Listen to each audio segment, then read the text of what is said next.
Well, jolly good day to you, chaps and chapettes. In this rather spiffing newsletter, we shall take a gander at the state of the old residential real estate market prices, please, as of the days of the dawn of July 2023. That is a right treat, I tell you, with active listings showcasing the seller's eagerness to part with their abodes and the days of the market signifying the buyer's readiness to take the plunge come August 2023. But oh my dear, there seems to be a bit of a lag in these statistics today's market, doesn't there? Now, on the nitty-gritty, prices are still marching upwards, but not quite at the breakneck speed they were before the interim peak in June 2022. Quite a curiosity, I must say. Nationally and in places like sunny Florida, they've even managed to surpass those dizzying heights of June 2022. It's like a topsy-turvy roller coaster with an unaffordability index hitting record highs, transaction volumes plummeting to levels reminiscent of the 2008 crash, mortgage applications hitting a 40-year low, and listings, days on the market, steadily on the rise. The wise old pundits are blaming this peculiar price surge on a lack of inventory. But would you believe it, the inventory is now nearly as abundant as it was prior to that interim market peak in June 2022. Quite a head scratcher, I say. Now, this unaffordability index business is a bit of a puzzle calculated by considering home prices, interest rates, and income levels.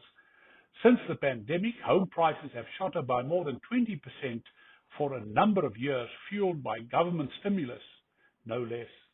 Interest rates have climbed from a measly 3% to a rather eye-watering 7.5% despite a low unemployment rate. Wages have struggled to keep up with the home price and interest rate shenanigans.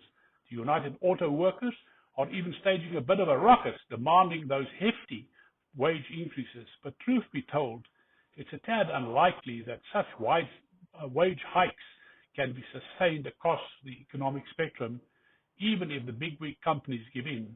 Large-scale pay rises could also stoke the fires of inflation, making the Fed think twice about reducing those interest rates anytime soon. But fear not, my dear readers. A return to economic growth rates of 4% or higher might just be the ticket to sort out this muddle.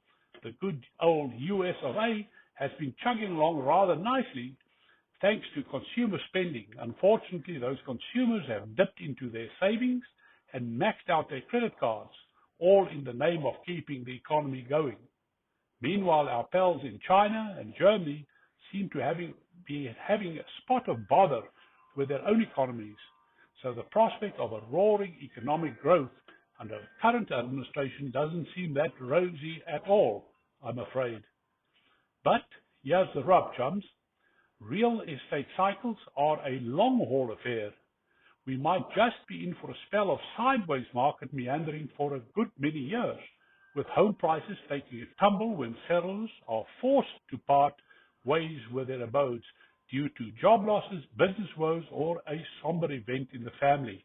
Or brace yourselves for a fast and furious economic recession, Jamie Dimon's financial hurricane on the horizon, mind you, that could lead to sharp uptick in unemployment, folks losing their cushy 3% mortgages, and prices returning to the mean. This, in turn, could give the Fed a green light to start trimming those interest rates.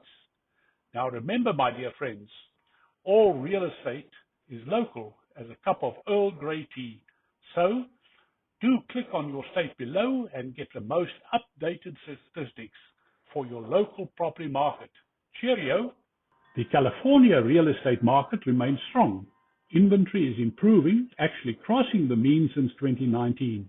Demand for those beautiful homes are starting to wane as the days on the market approaches the mean since 2019.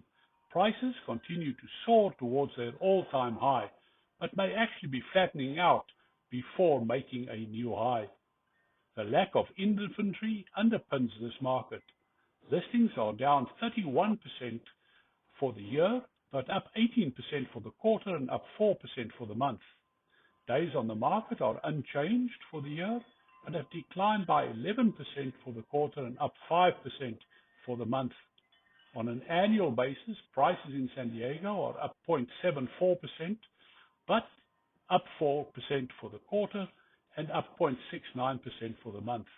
Based upon the color coding of our indicator, the market is fairly well balanced with a weaker twinge.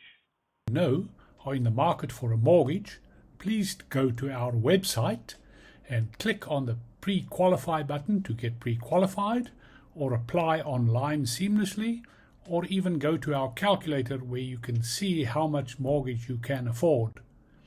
Then please like this video, subscribe to our channel to not miss any real estate or mortgage information, and click on the notification button.